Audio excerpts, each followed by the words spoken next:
Everyone has a story, but not everyone gets to tell it. Life gets busy. We talk, we text, but do we listen? Are you looking for real stories, raw and unchanged? Want to experience life through another's eyes, one story at a time? Daniel and Jenny have you covered. It's time to start the conversations, and that's the #truth. Today's guest is Keith Madsen. Keith is a retired minister, well acquainted with the biblical story of the Garden of Eden, as well as other mythology of the Middle East. He is the author of The Sons and Daughters of Toussaint and Searching for Eden. He has also published short stories in Mobius, the Journal of Social Change, Talking River, Short Story America, and Adelaide. He is an active member of the authors cooperative, TellTale Authors, and lives in East Wenatchee, Washington, with his wife, Cathy. Welcome. Thank you. Welcome. Good to be here. I think we're so glad to have you on the show, so you can tell us all about the different projects you're going on. Looking forward to having some good conversation with you. Sounds good. I mean, tell us a little bit about yourself. Okay. Yes, about myself. I am a retired American Baptist minister. Yeah. I was in the ministry for 43 years, I think. I always forget the exact little while. Yeah. And led churches in Kansas, Oregon, Washington, and for a short while in New Jersey. So, I enjoyed pastoring, but when I retired, I still don't know what the thing means. I'm retired, which means I only have 3 jobs. So, hey, I don't know. When I retired, I wanted to be involved in things that I wanted to do, that I felt were important. And in a sense, when you're a minister, you retire from professional ministry, but you don't really think, oh, I'm not going to be ministering anymore. So I do it in different ways. One thing that I do is I teach chess to elementary school kids. That's and cool. I find that it's not only fun for them, but I can teach them about life decision making through chess. And it's a good process. So I do that. I also work for AmeriCorps. For the first 2 years I worked in AmeriCorps, I worked with opioid education to warn people of the dangers of opioid medications and the pandemic. Really, it is a pandemic there too that's happened with that. And I am now teaching English as a second language to various immigrants. And I'm also teaching financial asset building, is what they call it, for families that are struggling financially on how to deal with their finances. So those are 2 of my jobs, chess and AmeriCorps. And the third one's writing. And I absolutely love writing. I write fiction primarily right now. And there is a sense in which it feels good to create a character. Mm-hmm. And the character has to be a real character. You don't just make them kind of a walking, talking person acting like they're supposed to act and doing what they're supposed to do. You create a real character that people are going to identify with. Mm-hmm. And so I enjoy that. And I like seeing it. It's like they become my baby. They come alive, you know? And so that's what I enjoy. So those are the things that I'm doing. I live in East Wenatchee, Washington, right on the Columbia River. I can look out my front window and see the Cascade Mountains and the Columbia River down below. And I love it. That's awesome. So here you are, you pastor for over 40 years and I hear that from a lot of people, and I was going to retire, but there's all these things I want to do. When you left that part of ministry and you went into a different role, what was that list in your mind of, but I really have to keep working with this group, or I really have to keep moving this part of my personal mission forward? Well, I feel strongly that God has blessed me. Okay. And when God blesses you, he doesn't bless you because you're such a wonderful person that just deserves all these blessings.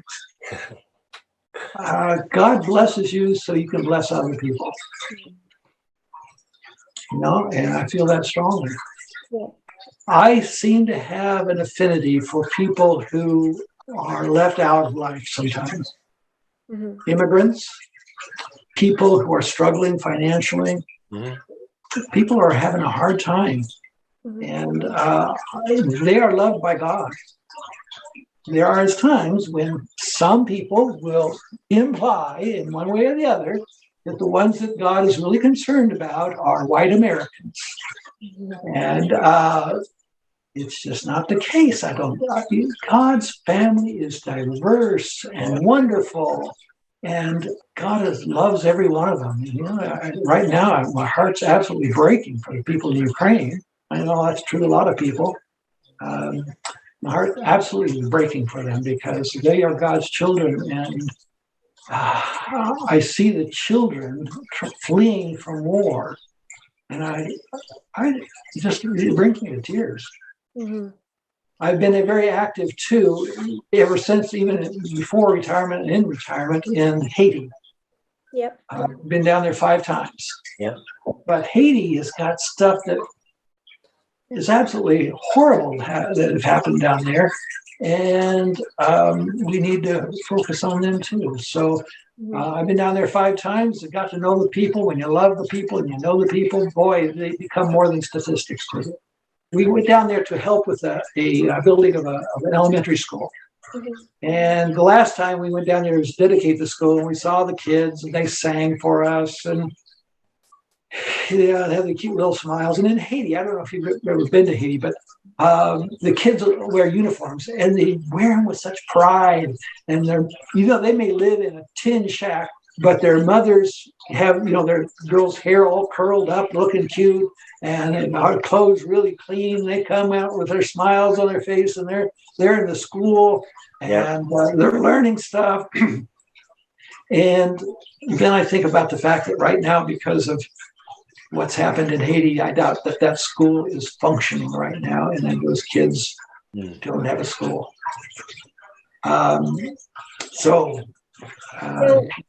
That's right. You wrote a book, The Sons and Daughters of Toussaint. Yes. And yes.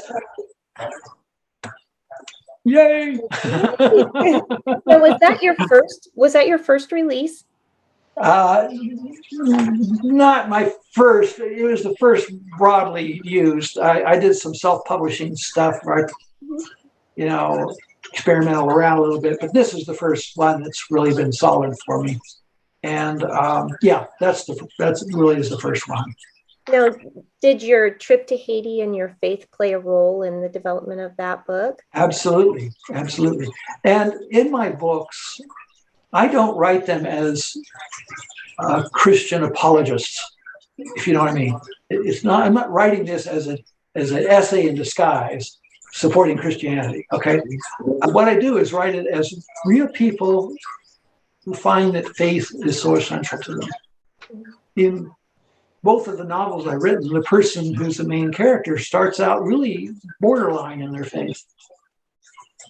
But they learn how much faith becomes important to them, vital to them in the midst of a crucial struggle.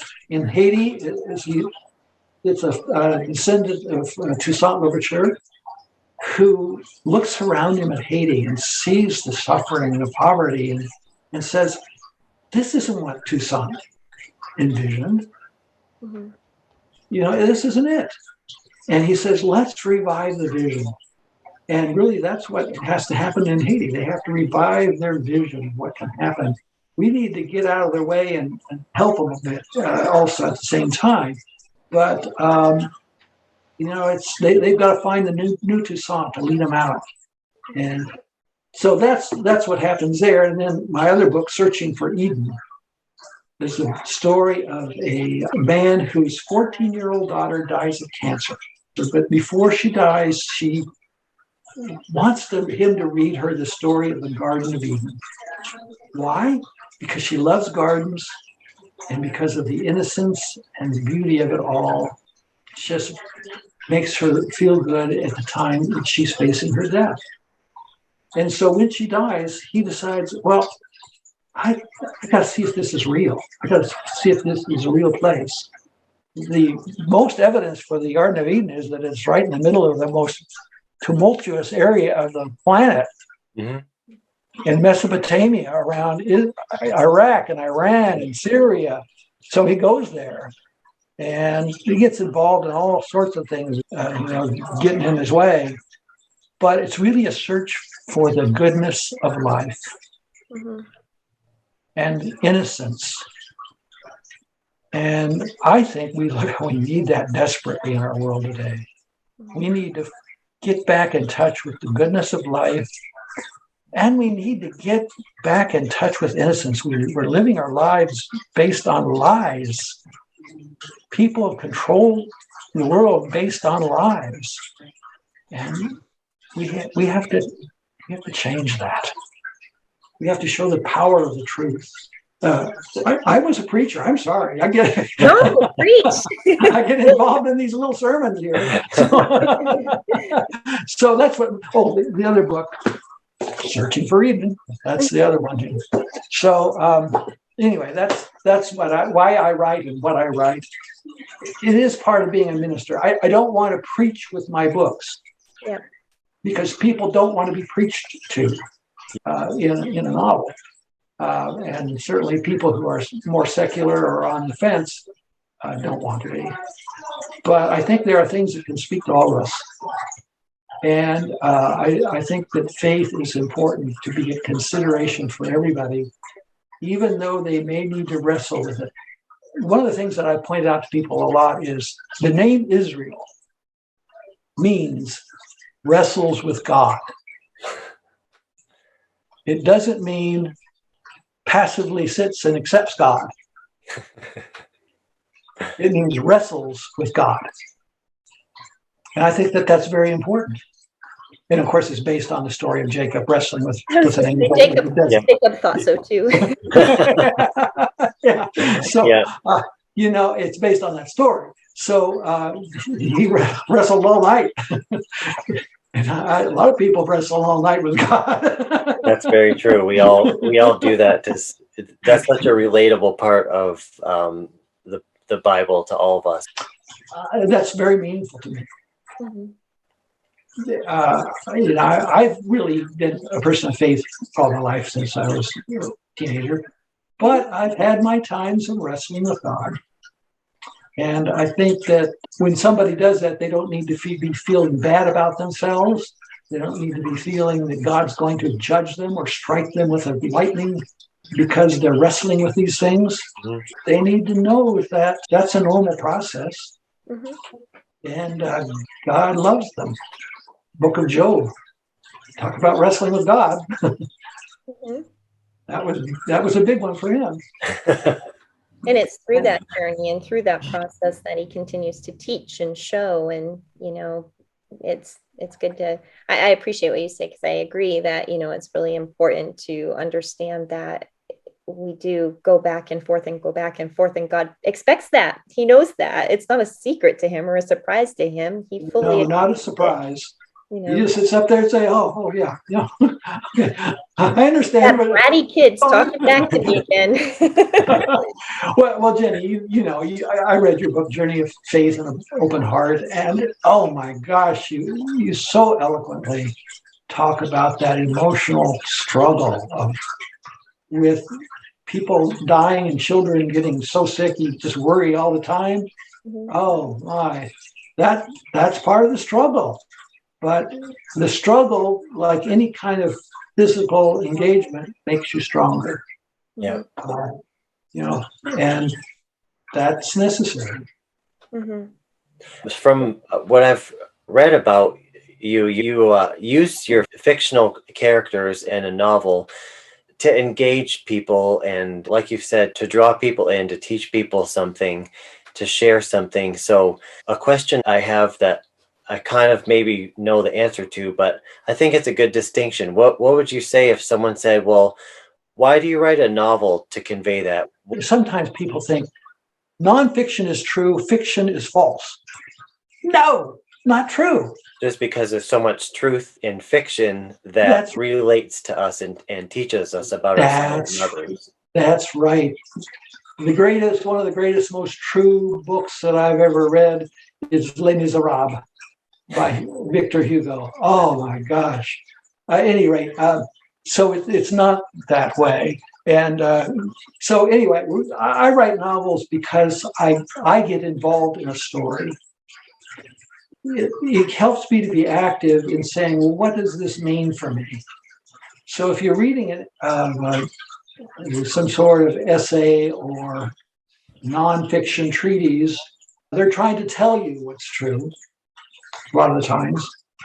And I guess I would rather figure out that a little bit for myself by looking at what happens in real life. Yeah. If you don't identify with a character in a story, if you don't find things you like about them and things that make you struggle, you aren't going to get into the book. And that's true with movies too. I get a movie and see a movie, and some people say, oh, it's a great movie, the great acting and all that. But if I don't like the people, I don't care about this movie. I don't care how good the acting is. I don't like anybody here. I don't relate to them. So, yeah, if that happens, I don't have a hard time getting into those stories. Now, have you always had clearly you've written sermons and things like that over the years, repeatedly, day in, day out, but had you always had, a desire to write something otherwise? Or if not, when did that surface and when did you decide, you know what, I want to write a book? Yeah, really, I think that goes back to my teenage years. I'm sure it goes back to my teenage years. If you would have asked me what I want to be when I grow up, when I was like 13, to be truthful, the number one thing was I want to be center fielder for the Kansas City Athletics. Now, that shows you how far back it was. It shows you how far back it was that I was 13, because it was the Kansas City Athletics. So that was my vision of my life. But also, from the time I went to a Billy Graham crusade in Omaha, Nebraska, as a ninth grader, Wow. I thought maybe this is what I should be doing. Wow. So that was the other thing. And then, but at the same time, I got into reading novels and reading various kinds of novels. Yeah, I mean, stories. One that I really identified with as a shy kid who wasn't sure about, people, was Robinson Crusoe. Mm-hmm. See, Robinson Crusoe was about the person stranded on an island and, having to make it on their own. And along comes this guy, Friday, that helps him, kind of develops a friendship. But see, my vision of Robinson Crusoe was I was Robinson Crusoe, and along came a beautiful girl who got stranded on the island too. And I was the only choice. So, hey. I got into stories. And really at that time, I did think about, well, maybe I would like to write novels, but I thought, well, maybe ministry is more what God has called me to do. And I feel good about what I did as a minister, but I never gave up on the writing. Nice.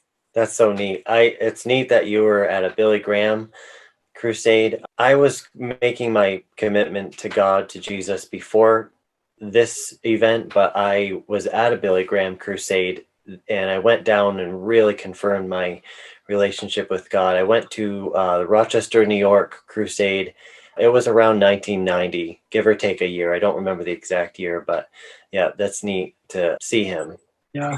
And it's kind of, actually, it's funny because even you said that, I was like, oh, and I looked over at Dan on the screen because there's a funny little story.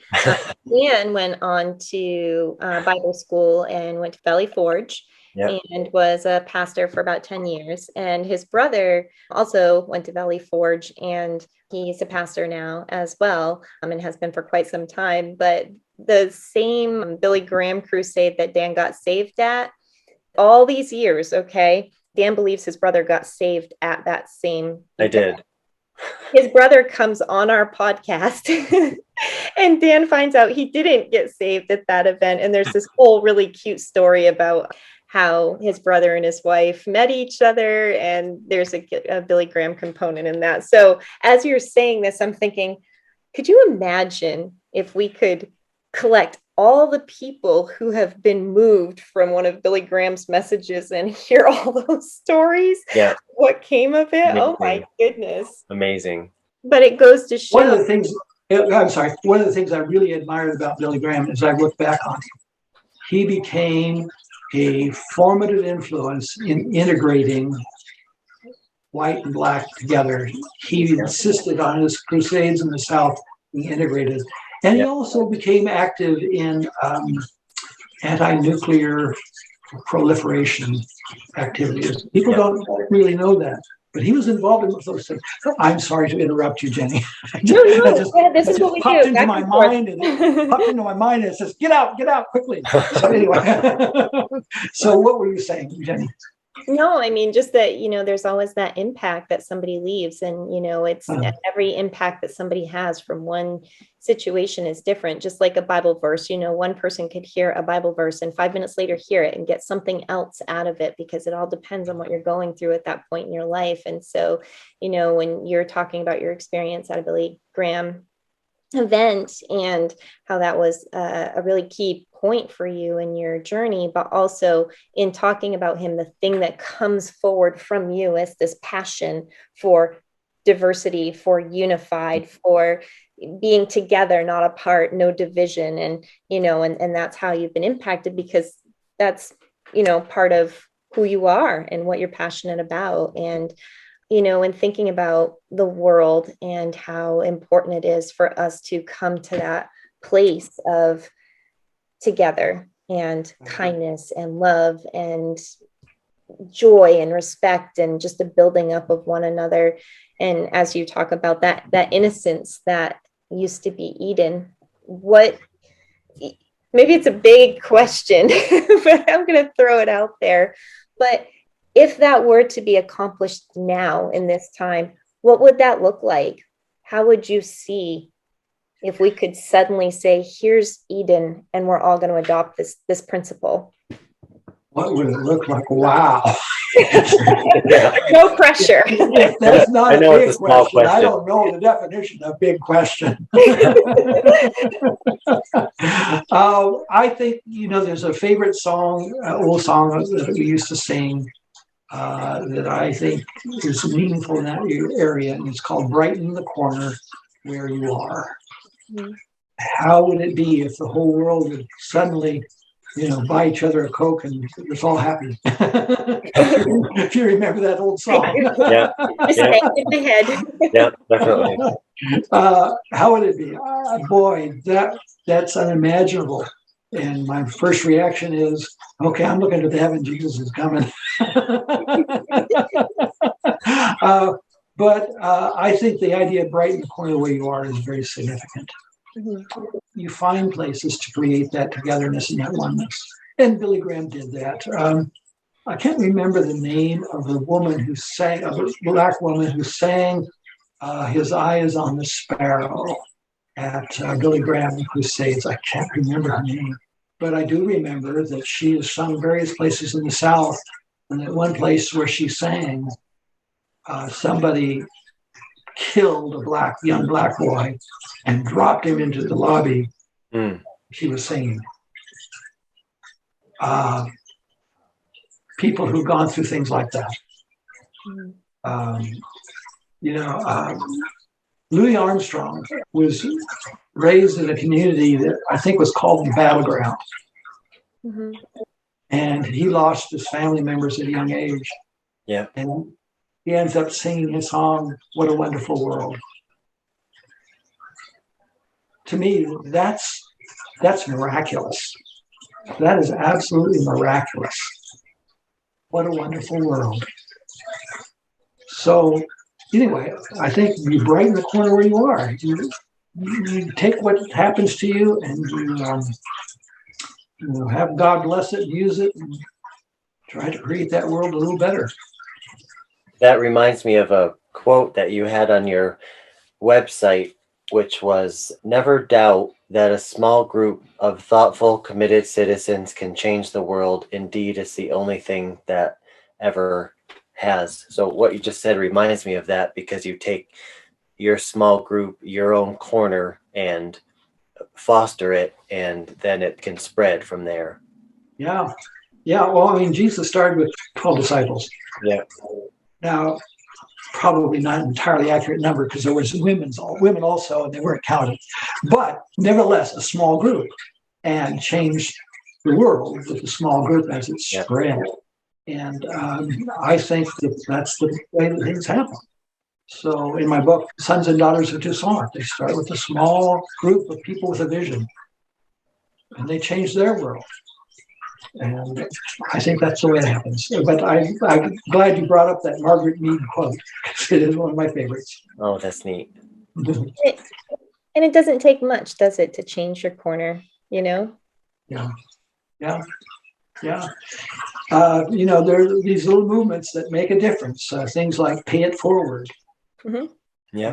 That approach to life, pay it forward. It makes things a little better. One story that I really love is about a man that was in right-wing hate groups and even leading KKK groups and things like that. And he had tattoos over like 90% of his body, proclaiming hate. And he met a Black waitress who, over time, changed him. And so with the help of the Southern Poverty Law Center financing him, he removed those racist tattoos from his body. Wow. So people can change. That Yes. Other people prove the love of God. It can happen. It does happen. Yeah. I think of in Ireland, Bono, lead singer of the group U2, very involved in changing things. And there's a story of a man whose daughter died in a bombing in Ireland. Mm-hmm. And he went around preaching forgiveness for each other. And of course, now Ireland has kind of come together. Now, was that influential in that happening? Bono and these other people? I don't know. I like to think that maybe they did right in the corner where they were. Yeah. I think that they probably had a very big impact, probably bigger than we know. No. Yeah. So it's all God, but it's God through people. Yeah.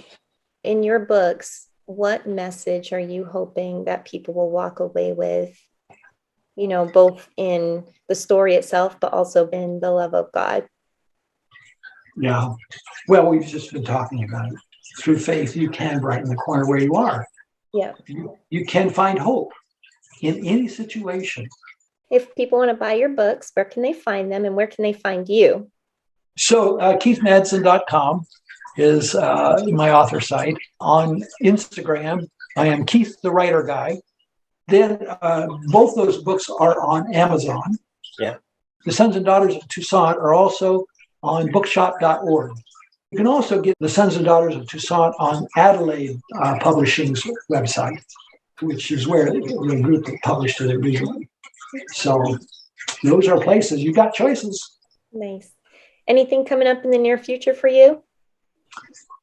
I don't know what God has in store. I enjoy the moment. Spend a lot of time with my grandson. I got a number of grandchildren, but one who lives locally, and I get to play with him a lot. And so that's great. That's good. Your joy. Yeah. Yeah. If you could leave people with one thought, one word, what would that be? Hope. Hope. Because this world we're in is a tough world.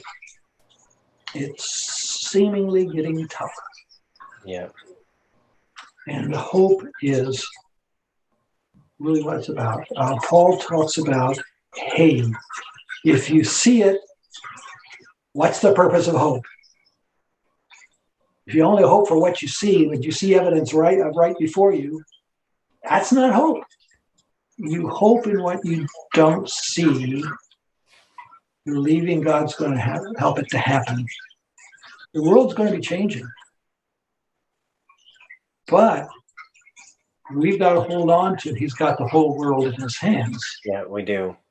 And that doesn't mean he's going to keep bad things from happening to us, but he's going to help us through. And God has a vision. I believe the thing about Eden that Scripture talks about is that, yes, God made things perfectly in the beginning, but the other part of it is he has a plan. Yeah. God has a plan to bring about that kind of world at the end of time. We don't know exactly what it's like. Revelation has these veiled allusions, which people interpret about 30,000 different ways. But the thing I believe in is Revelation 21, where it talks about a new heaven, a new earth, no more death, crying, or pain. I don't know how God's going to do that, but God's going to do that with the help of people who are willing to serve as his hands and legs and arms. And, I want to be a part of that. That's a project I want to be a part of. New world. Okay, let's do it.